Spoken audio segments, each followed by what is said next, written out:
Welcome to the Morning Formation. This episode is powered by Act Now Education. Warriors fall in, it's time for formation. Today we're joined by someone who sits right at the intersection of education, military life, and family advocacy.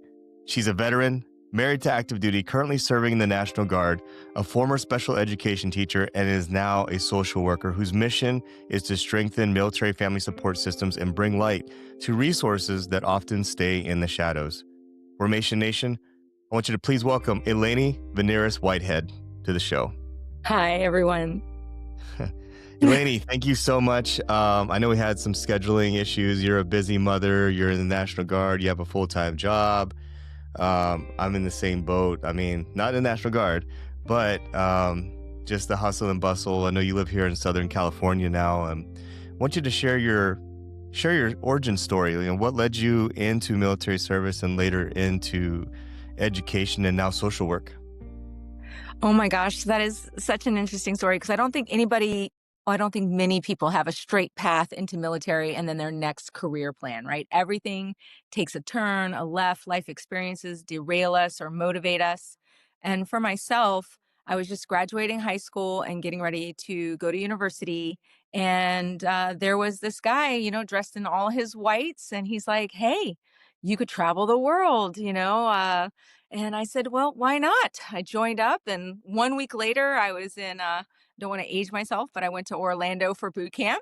And I got to serve in the Navy, and it was absolutely everything they said. I got to travel the world. I got my degrees for free.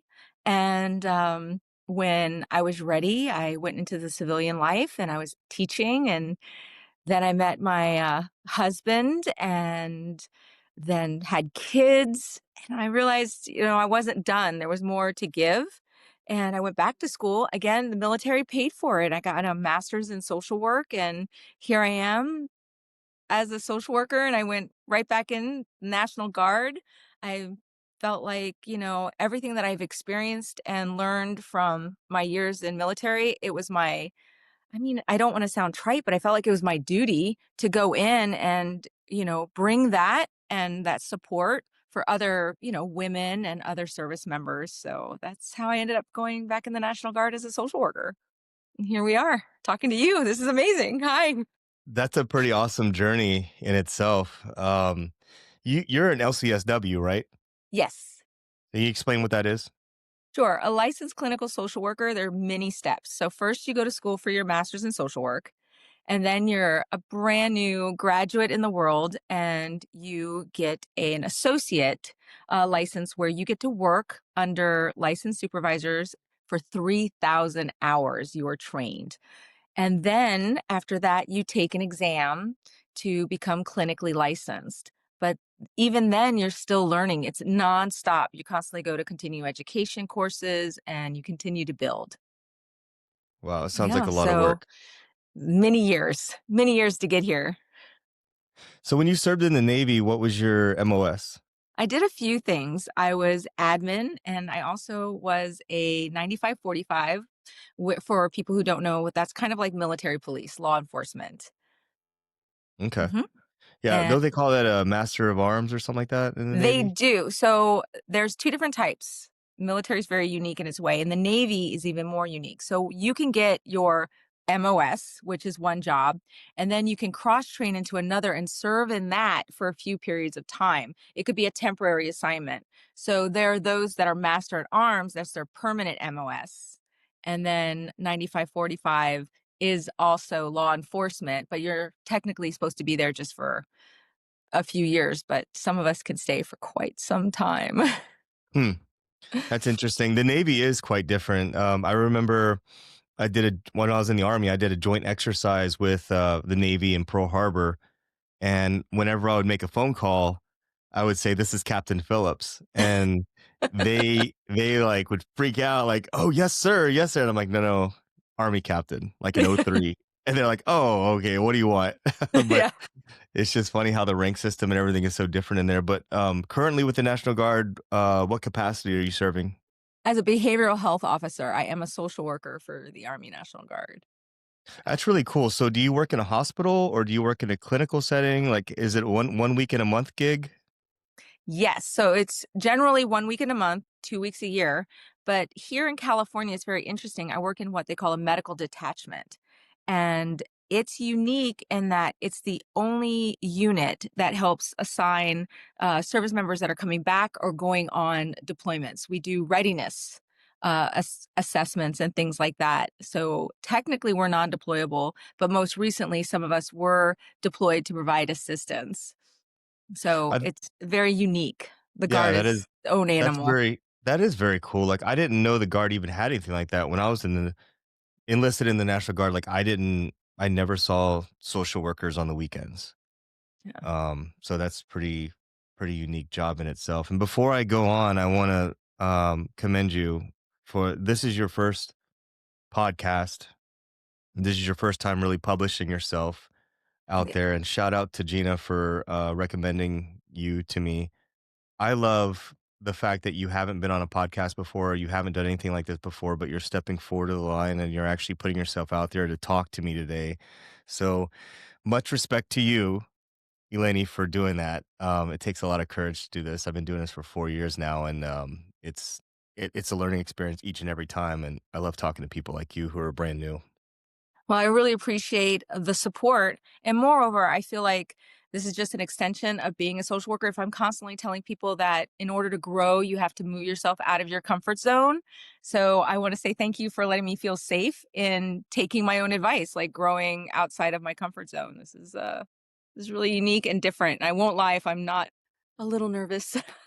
Social media is really a force multiplier. I mean, you could see your clients and maybe deal with three, four, or five people, but when you do something like this, you're able to sort of expand your horizons and really shoot out the message to a lot of folks at one time. And I think social media is used in good ways, bad ways, dangerous ways, and everything in between. So it's refreshing that I'm seeing people like you stepping up and actually putting yourself out there, utilizing your experiences and your education, your knowledge, to help our community out because I think it's really important. Yeah, and same to you. Without your platform, uh, just reaching one other service member who can say, "Yeah, I get that," and reach out for support and get what they need, or just hear a kindred spirit, what you're doing, laying the groundwork, just so I can do this. I want to say thank you for that. Yeah, absolutely. Absolutely. Absolute honor on my end. So getting back to talking about you, what is serving while being in the military, and what is serving in the military and being married to an active duty service member taught you about the realities of military families, military spouses, the things that they face, that civilians rarely see. So, military families are usually really hidden behind the curtain. So, we see a lot of in the media happy families, their spouses, whether they're male or female, supporting their service member as they go off, but they don't see the details behind that, like all the mental labor and the emotional labor, and the fact that many of them are without their support systems that they've known, because that is the nature of the beast of the military. They move you and things like that. I will give the military a lot of credit. In the last decade, they've really stepped up in providing family readiness groups, providing more social workers that are access to them on bases. And for example, here in the San Diego area, the DoD has contracted to where we have social workers in schools. So they have family clubs, and it's not focused on just mental health and things like that. It's just engaging to let other kids know that there are other kids just like them, and to have access to resources when and if the family members are interested. So that's nice. There's always access to care in that way.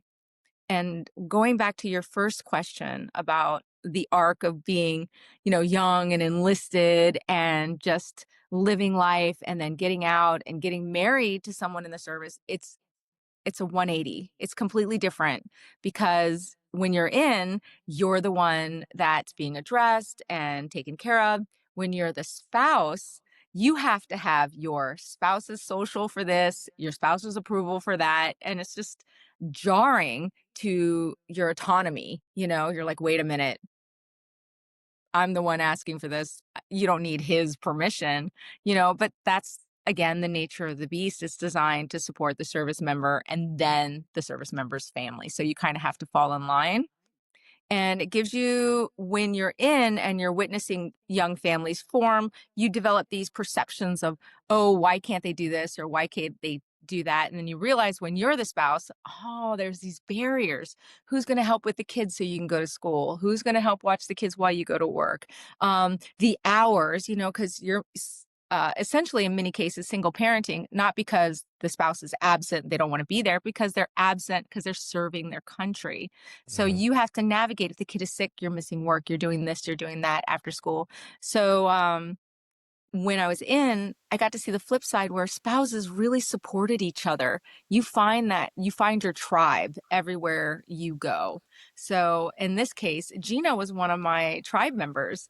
Um, we would help watch each other's kids, if I was running late. She's phenomenal.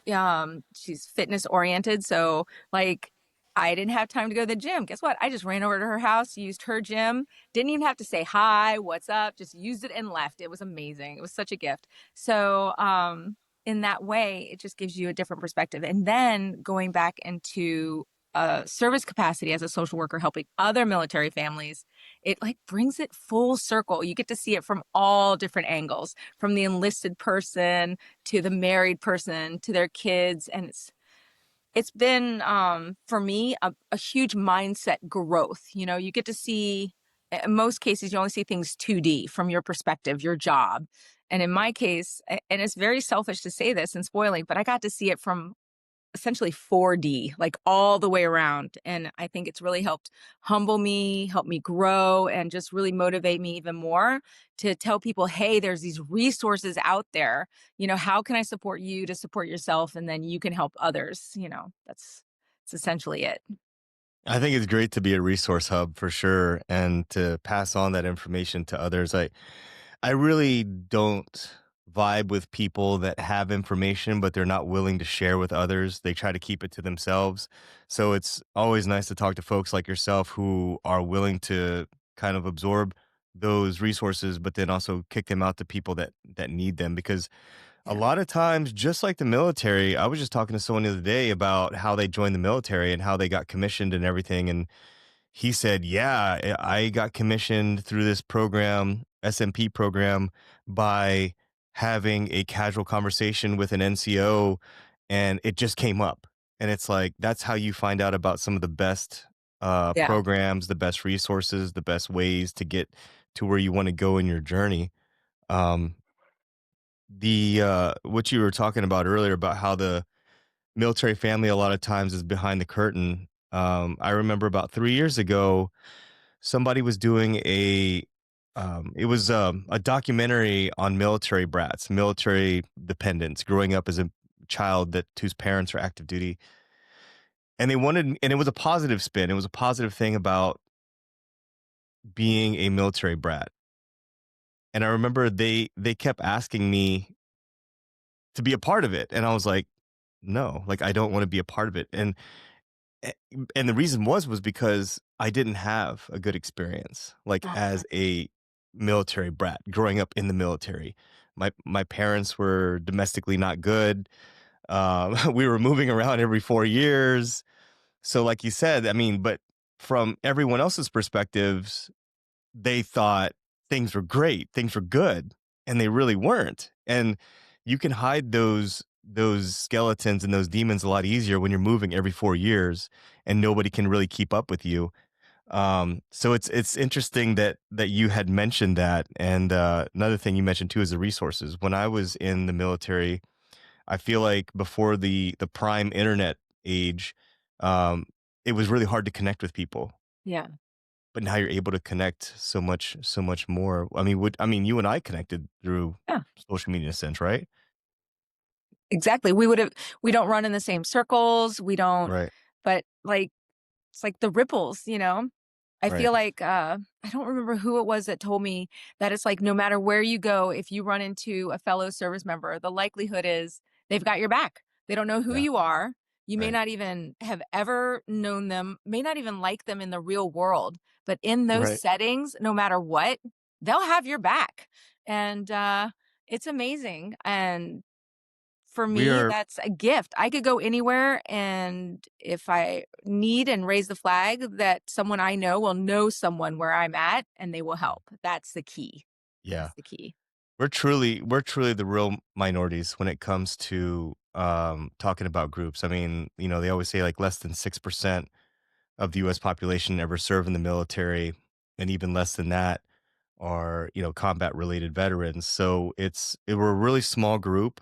And I think sometimes we don't really realize how unique we really are as a population.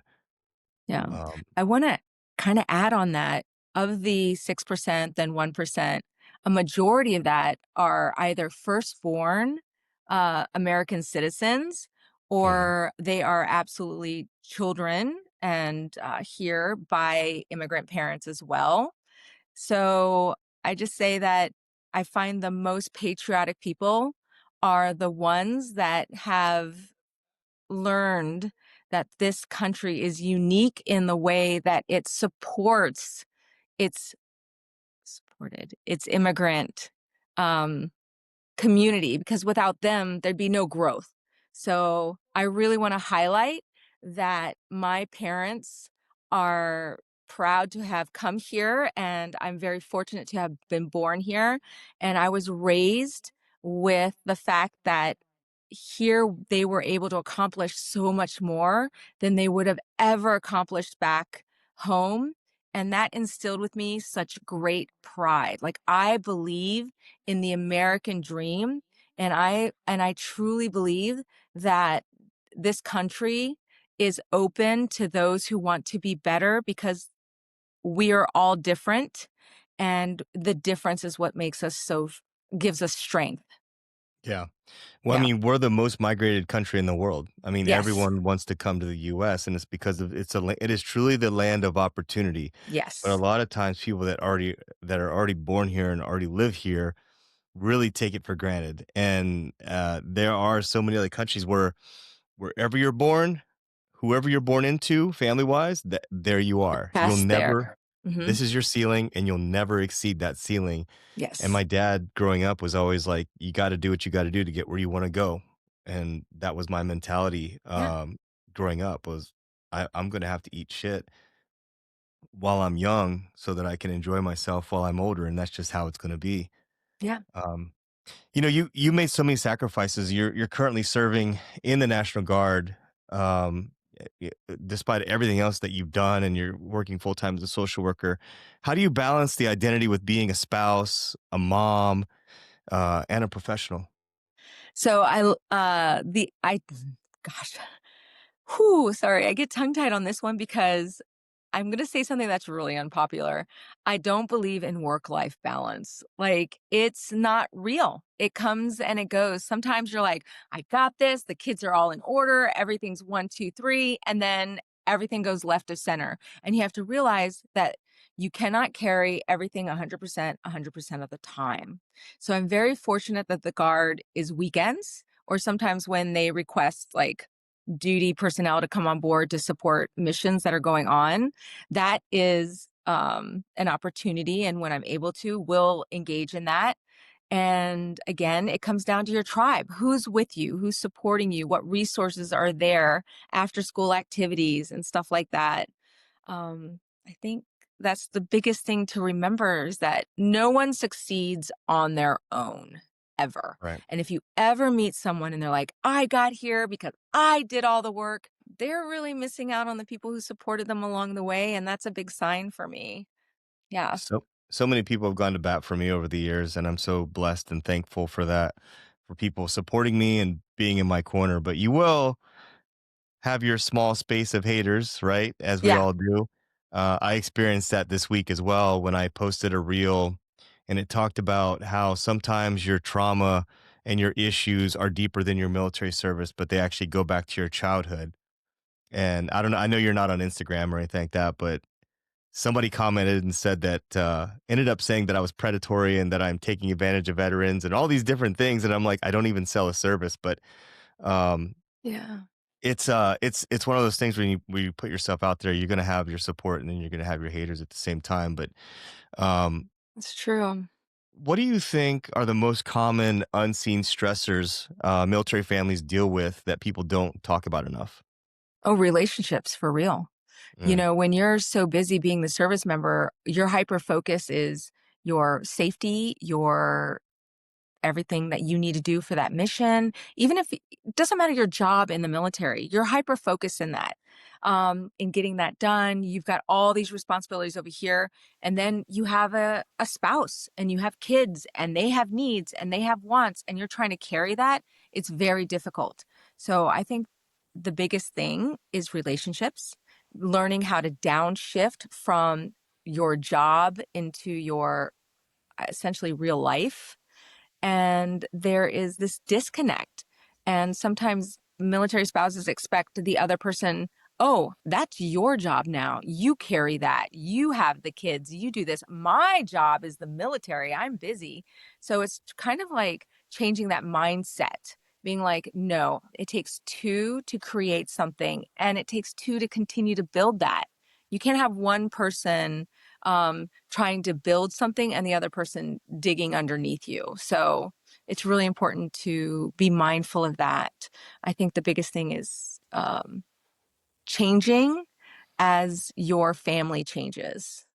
Maybe I could say that better. How can I say that better? So just like who you are 5 years ago isn't who you are today. right. Same things with relationships. You begin one way, and as they build and as they change and they become more dynamic, it's important that we as individuals build, grow, and change with that dynamic. If we stay stagnant, then relationships don't get that support, they don't get watered, and then they get neglected. And that can be very difficult. So I think that's the greatest challenge for military members is Yeah. having access to relationship growth. Yeah. It's funny you said that because I wrote stagnant down before you said it.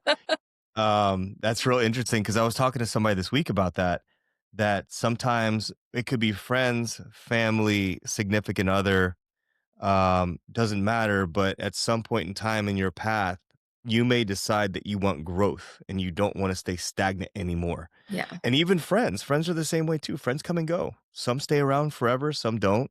Family, same thing. I mean, you may have some family members that are happy in their spot and they're stagnant, and then they see you trying to grow and they're like, "What the hell are you doing over here?" Yeah. Like, that's weird to me, and I want nothing to do with that, and I don't support you. And so I've experienced that over the years. Like, even doing this podcast, it's amazing Well, that, it's like, evident in that person that left that comment to you. I mean, what's their motivation to say that someone supporting somebody else would be predatory? That tells me that's just a reflection on where they are and who they are in this moment. Um, yeah. And it was eh, the comment also had to do with, whining and victim mentality. And at the end of the day, from my experience, I did not take accountability, and it led to divorce, it led to a lot of downfall for me, and I had to hit bottom before I started coming back up again, and I had to look in the mirror, and that's where yeah. that's where that comment came from, and that guy doesn't understand that. Yeah. Yeah, that's the biggest thing. I think too, one of the things that really helped me get into social work and move forward and provide that support is I think we as individuals, when we recognize there's a problem, then the ownership does become on us. The minute we know childhood trauma, adult trauma, military trauma, anything, when we recognize that's impacting our lives and how we affect others, it becomes our responsibility to build that growth. But you're right. We as humans, we're humans. We get stuck. There's the reason why we have the cycle. We have motivation, we have stagnation, and there's a reason for that. We do get stuck. And sometimes it takes an outside intrinsic force to move us along, or it becomes internal that makes that happen. But without that, we not only lose ourselves, like you said, we do lose our peers and sometimes our family. So it sounds like you have a very interesting story, with growth and everything else like that. And, Giving that insight will help maybe somebody else who has or in the moment right now losing their family or going through a struggle. If they hear yours, they can be like, wait, I can learn from that. Let me grab that resource. Let me kind of like change course before I too hit rock bottom. So you doing that, putting yourself out there, that's Yeah. amazing. Yeah. I have no shame. No. And the way I see it, Eleni, is like this, like, you know, we're we've gone through so much, and we can keep our experiences and our lessons learned to ourselves, or we could share it with others in hopes that somebody that's behind us in age or behind us in career or wherever can hear it and maybe zig versus zag. And that's what I want, Yeah. out of all this entire podcast stuff. So that's why, like, people like you that are on doing this stuff, I really am appreciative of you. Yeah. I think one of the things I learned from childhood is that you can try and hide all mistakes or all growth or whatever. But if you own it, nobody can own you. Yeah. Everyone makes mistakes. Everyone Right. has a right to growth. And no, and not everyone has to either forgive you for those mistakes. Your job is to grow yourself and move forward and recognize that and own it.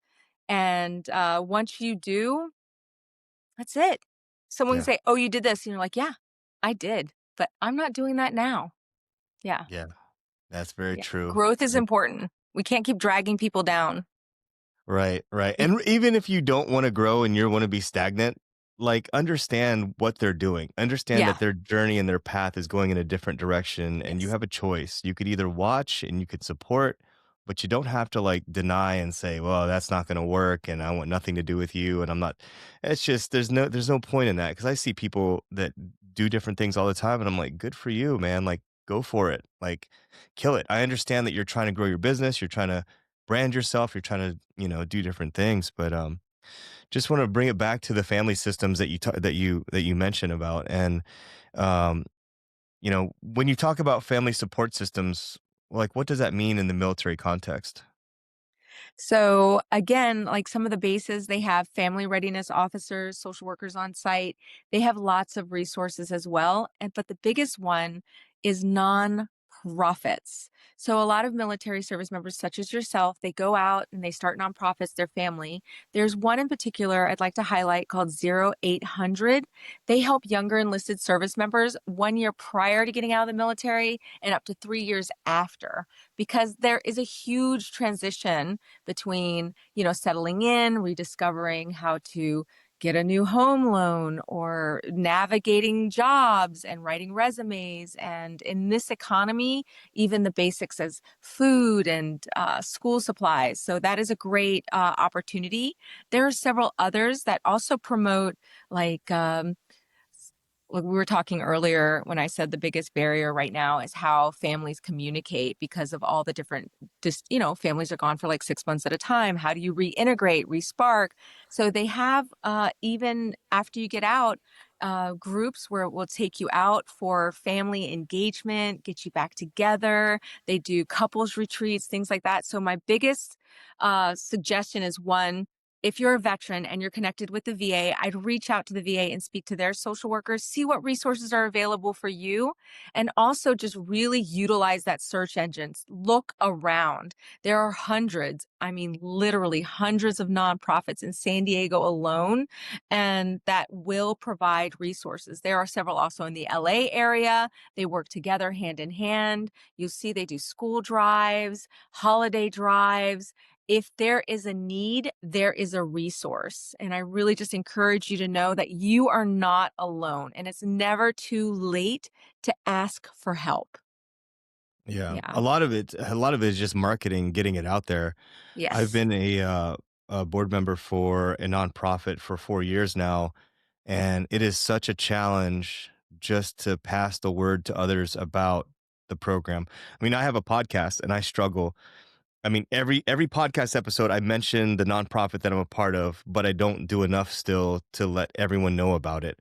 So that's the biggest challenge is getting it from like communicative wise to the actual people that need it the most. Yeah. It's a big challenge out there.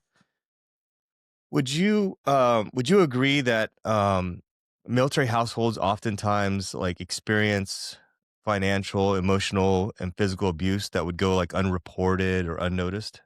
Yeah, absolutely. And it boils down to perception, and the people experiencing it are often in shame because we as military spouses, we strive, oh gosh, we strive to be everything that uh, really encapsulates what it means to be that service member spouse, Mhm. just providing all that support, having the home ready, navigating the kids, having a job, just having it all and maintaining really great mental health. And Yeah. we all know we can't do that alone. And, and sometimes we're taught to um, find reasons why we shouldn't share that. What would they think? You'll get in Right. trouble. A lot of people believe erroneously that APS and CPS is out to really interfere with your life or take your kids or anything like that. But I really do encourage if anyone sees something to say something because a CPS, for example, just focusing on CPS, their job is to provide supports. So if they go in the home and they see maybe there's a food need or a clothing need, they provide that resource. They're not there to judge that family. They're not there to take that family's kids. They're really there to provide support. The number one goal is to always ensure the kids are safe and that they get those resources. Um, and I would encourage anyone that is struggling to seek out therapeutic support. And if they're not comfortable going to the military or they feel abandoned by the military, that there are some, again, nonprofits like the Jewish Family Service Centers. They have amazing domestic violence resources for military families as well. And the key here is sometimes military families will gaslight themselves and not recognize that what they're going through is verbal, emotional, or financial abuse.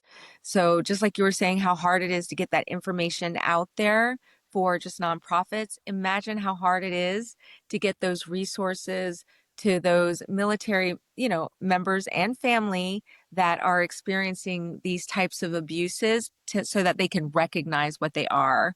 Um, and that's another key goal. I think that the military has improved on by having family readiness officers. And another thing is, I don't know if many of your sorry, I was going to say service members, many of your listeners know, is that a lot of military organizations have ombudsmen. And they're usually a married member to a service member that acts as a third party, non-judgmental, to give you resources if you're having problems, to be that conduit between you, the married member, and to the command. So there are resources, but again, if we don't get that out there and let them know that these exist and there are safety measures in place to keep their autonomy and to their privacy, then they won't feel comfortable. Like there's a lot of stigma attached Mhm. to being that problem family or that family down the street that you always hear screaming and yelling, but nobody does anything about. It's very important that we intervene, especially for children. The children can't defend themselves. So if you ever see a situation, just really, I implore you to have the courage to step in one way or another. Yeah, I think too many people are concerned about getting it wrong.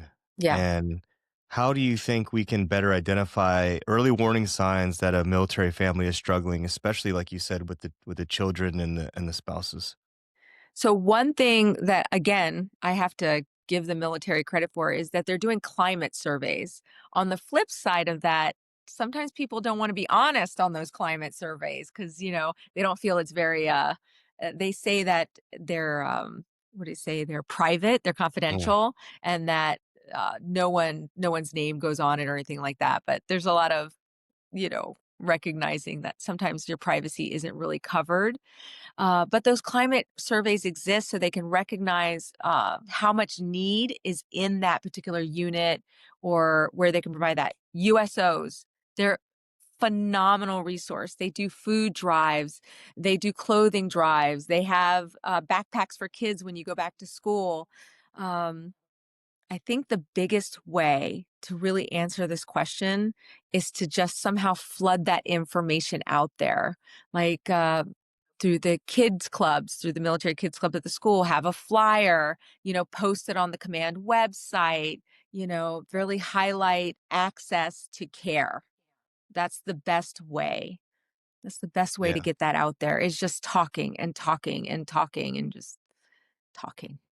I was gonna say, like, just witnessing the people and telling them about it and having the conversation sometimes will plant the seed. Mhm. They may not do it today or tomorrow or overnight, or this week even, but getting them thinking about it and getting them to a point to where they get the courage to get the Yeah. help that they need, is really helpful. And that really hits home for me because, like I said, growing up as a military brat, there was a lot of things behind closed doors. I struggled in school. I mean, Uh-huh. I'm about to talk about something else that you were, which is a special education teacher. I was in special ed for nine grades.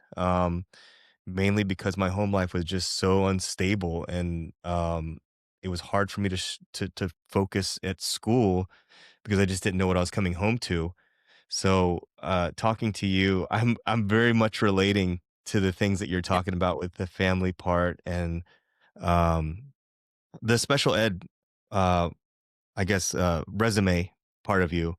What did that, teach you about advocacy, Oh. patience, and family dynamics that you're now bringing into your social work career? So when I was teaching, I hadn't had children yet. And the one thing I will say, I did self-contained. The label was emotionally disturbed. But what I really learned, probably, I kind of see it when you're sharing too, is that my kids didn't have learning disabilities. The reason why they were labeled emotionally disturbed is because they exhibited anger. And in children, fear, anger, sadness turns into anger. It's a default emotion. They don't know how to navigate. They don't have what they call a toolbox of emotional intelligence. They learn from what they see. And if they don't have someone helping them be emotionally intelligent, having that ability to say, I feel this way because, and when they witness someone when they're angry or when they're upset and they only know 0 to 100, they're going to express themselves the only way they know how. And so that was a real eye opener for me is like navigating. I'm educating these amazing children, and their biggest barrier is their ability to um, control their emotions because no one's shown them how, and to really be accepting because it's easy. Let me tell you, I see this all the time.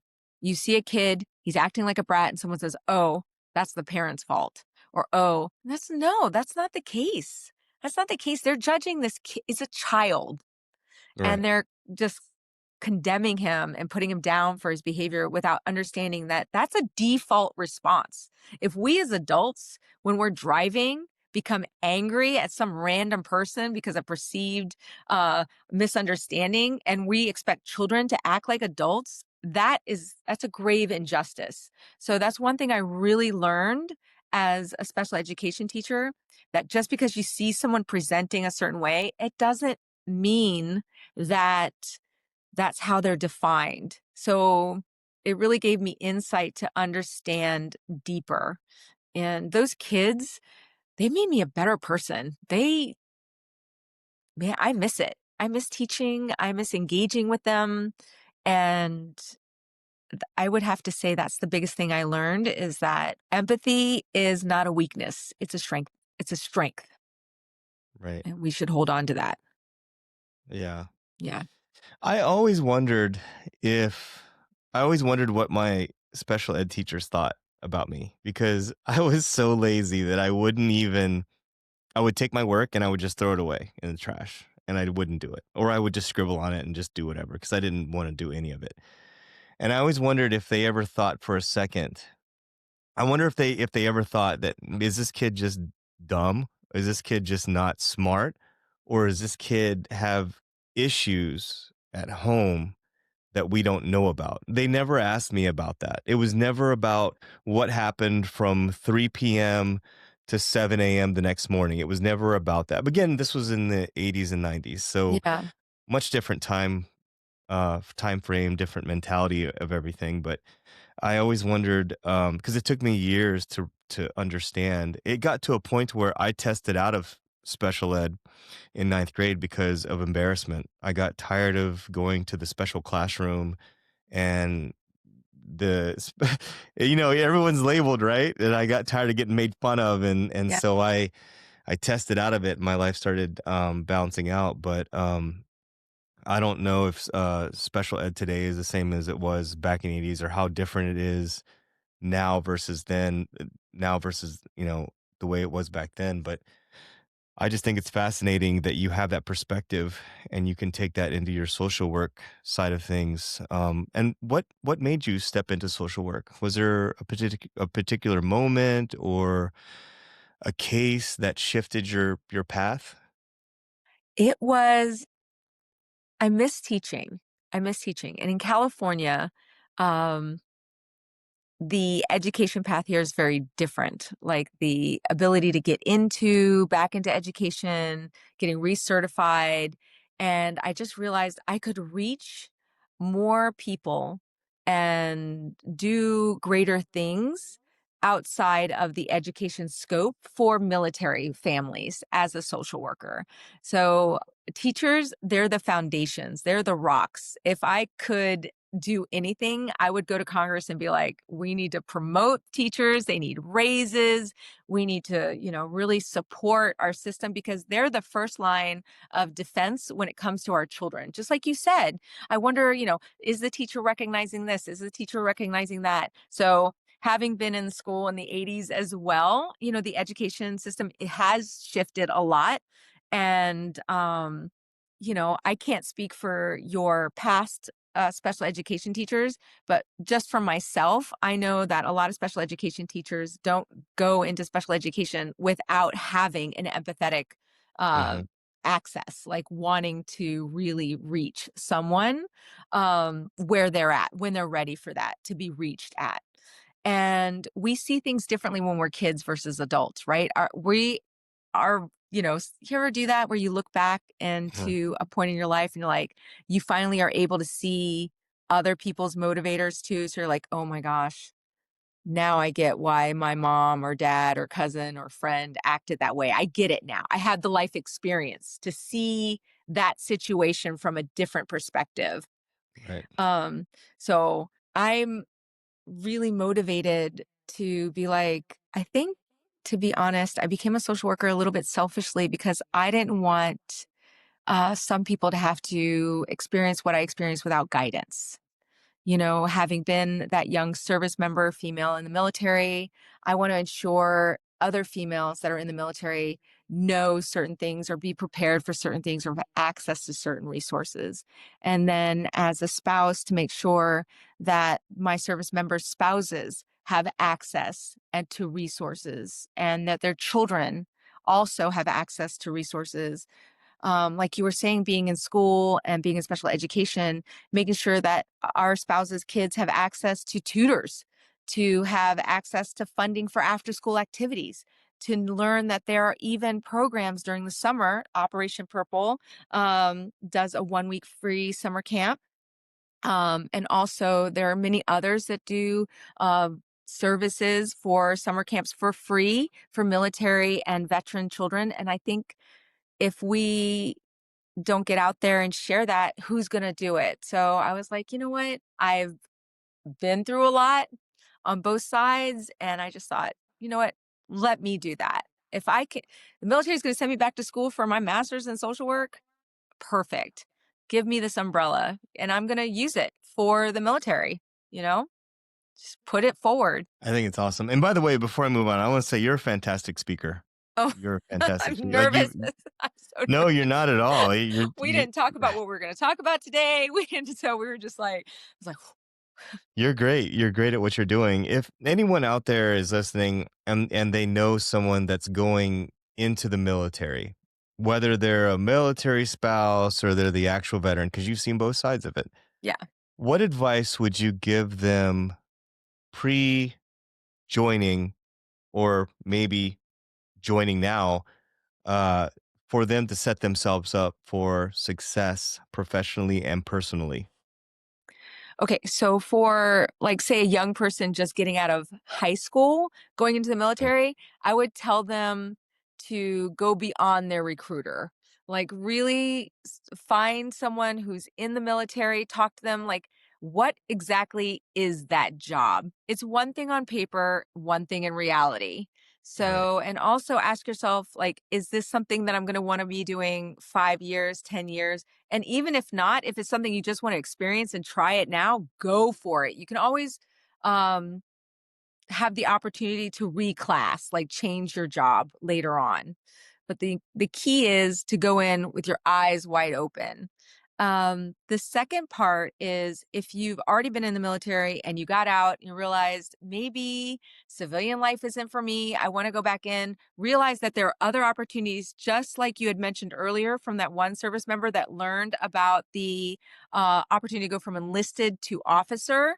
There are Mhm. other opportunities like that. The Guard is very good at taking in students and commissioning them early and getting the groundwork in and then training them so they can be effective leaders later on. So I would promote that. I would promote also spouses to take advantage of the spousal education programs that are there.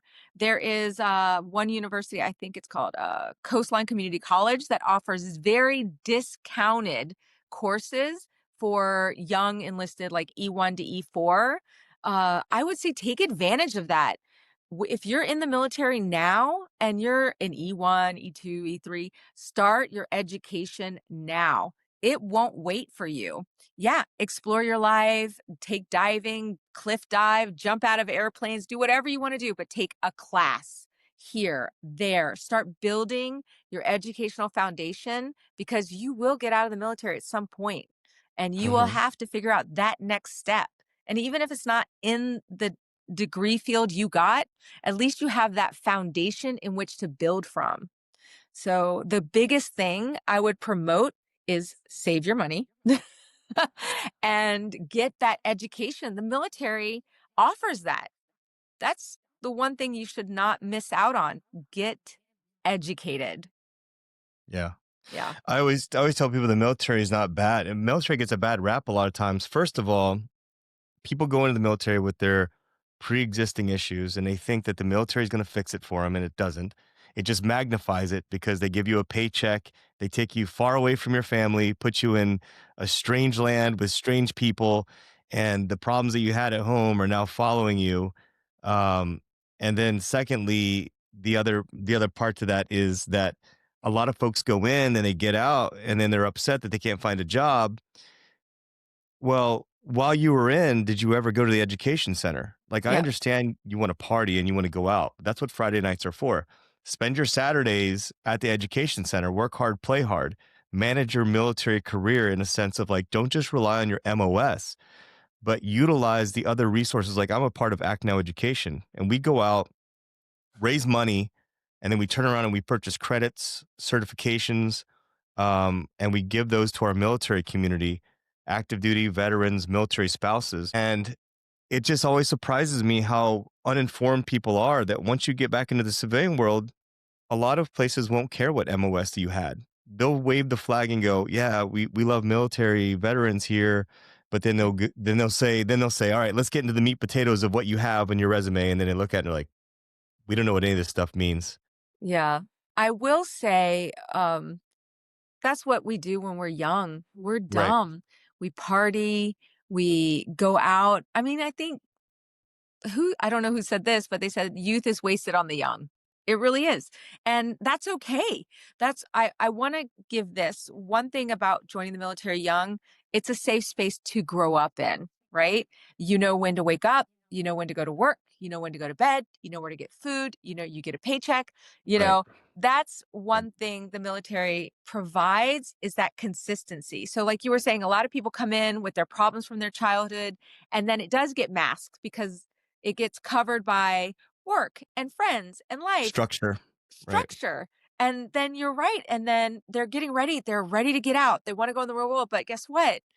That structure, that's someone telling them time to get up, time to go to work, time to go to the gym, time to go home. Here's your money every paycheck. Oh, here's medical, here's dental, you know. So that's one thing the military is great for.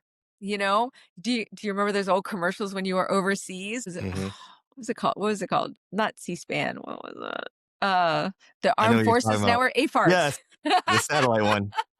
You know, those commercials. There would be one commercial was brushing, encouraging people to brush their teeth, you know, and one commercial was there was a dad throwing a baseball to his son. Hey, don't forget, you know, family, you know, because military members, that's the one of the dangers. You know, we get caught up in our work, caught up in our work, caught up in our work. We're there more than half our day. Right. And so these commercials were like, "Hey buddy, you got a family, play ball with your kid," or "Hey, you know, it's your turn to leave work. You got to take your kid to the dentist. It's your job." Um so that's one thing that the military is great for is like creating a structure, but it doesn't teach them to create that structure for themselves outside of the military.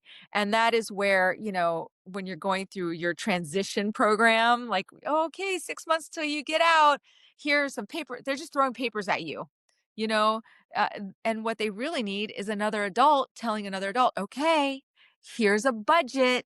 I want you to create a pretend budget. You're out. How much is your rent? How much is your mortgage? How much is your car insurance? How much is medical? How much is dental? How long till you get it?" Just hearing that, you're like, somebody probably tuned us off right now, just walked away and be like, nobody got time for that mess. But that's the reality.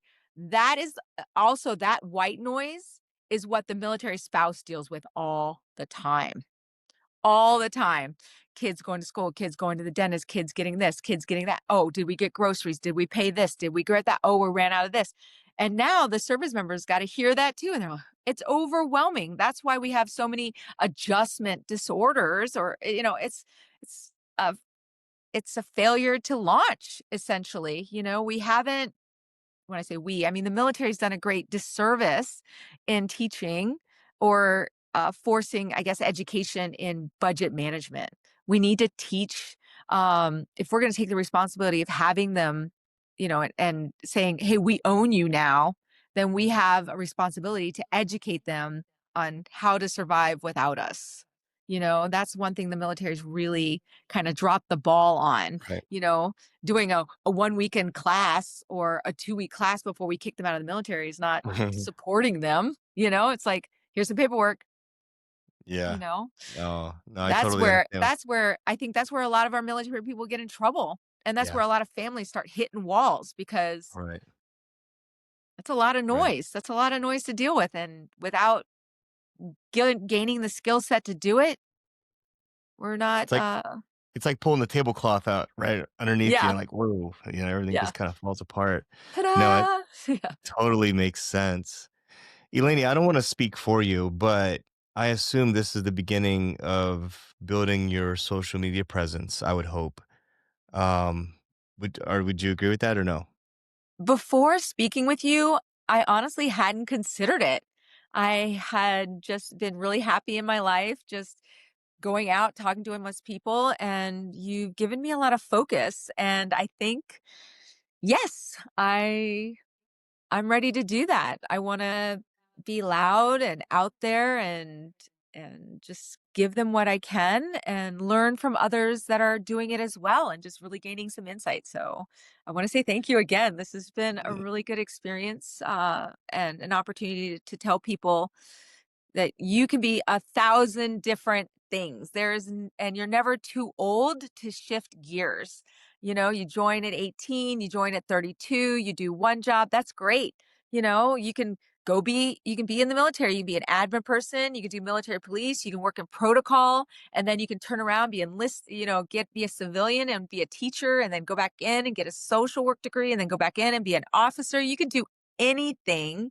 And the only true barrier to that would be yourself and finding those resources to support you and making that happen. So, You yes, have you have an amazing arc, and it deserves to be shared for sure because you. you started out enlisted in the Navy, Yep. then got married, had kids, got out, then decided to go back in. You went in as an officer in the National Guard. Yeah. Um, oh, didn't mention special ed teacher. You're a special education teacher. Then you got your LCSW, went into social work in the National Guard and full time. So it's like you do all these different things. You have all these different categories that you fit and you can speak on. So at the end of the day, I really see a lot of value in the experience that you should share with others throughout your career, life, or experiences, or whatever. What's one success story, big or small, that reminds you that your work truly matters? It's always the ones you least expect to have impacted. We have to be really mindful that words are powerful. And sometimes when we speak, we could be very indifferent or callous or short or rude. And I think I've been guilty of that, where I've been tired and someone said something and I'm just really dismissive. And I think that one of those moments where I was dismissive, I turned around and saw the person's face just drop. And that was kind of gut wrenching for me because that's not who I want to be. And so I think those are powerful moments, is to recognize, to one, forgive ourselves when we're that person, that we get tired and we get short and we can sometimes drop the ball.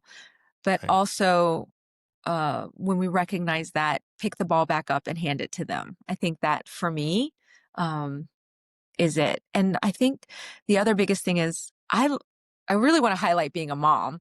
I think the biggest motivator for me is that w- telling my kids that, by through example, like you're not just saying you're not limited, but showing them like you're not limited. Like this is it.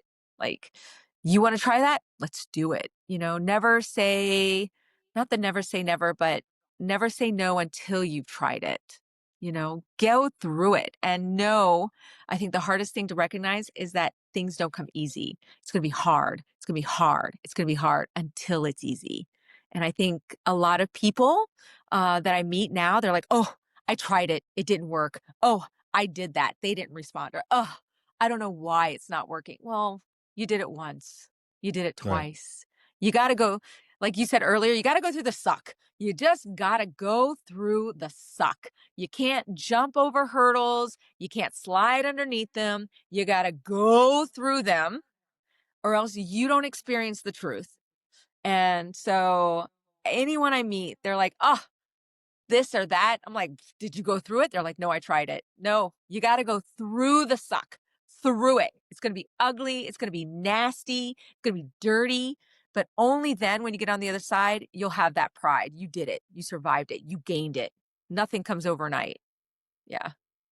Yeah, I think that's Yeah. huge. You and Gina should get together and start doing some social media stuff or start combining some of your ideas and your creativity. I think that'd be really cool. Oh, thank you. I'd love to work with her. That'd be great. Yeah. Um, so I just wanted to round this out and mention too that you are on LinkedIn. Yes.